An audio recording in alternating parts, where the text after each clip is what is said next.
Welcome to our channel. Today we how to backup EV tire pressure logs from TPMS app step by step clearly. Open the TPMS app on your smartphone. Navigate to the tire pressure log section.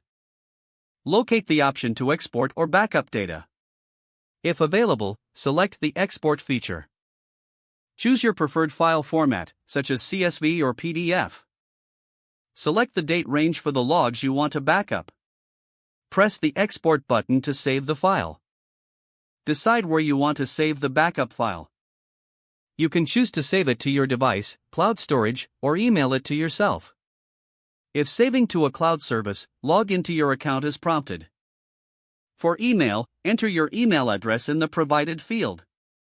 Open the file to verify that the log has been saved correctly. Check for the accuracy of the tire pressure readings and timestamps. For added security, consider making a second backup of the file. Store the second backup in a different location. Periodically check and update your backups to ensure they are up to date. That concludes the process of backing up EV tire pressure logs from TPMS apps. If the page does not load, refresh the browser or try again in a private or incognito window. Make sure you are using the correct email address, then retype it carefully to avoid small typos.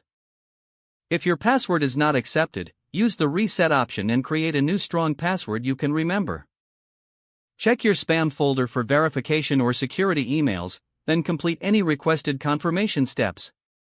Enable two-factor authentication if available to improve account security and reduce unauthorized access risk. After signing in, review your profile details so your contact information and settings are accurate and current. If you see an error message, note it down and try again after restarting your device and internet connection. Log out when you finish, especially on shared devices, to keep your account and payment information secure. If the page does not load, refresh the browser or try again in a private or incognito window. Make sure you are using the correct email address, then retype it carefully to avoid small typos. If your password is not accepted, use the reset option and create a new strong password you can remember. Don't forget to like this video and subscribe to our channel for more step-by-step tech guides.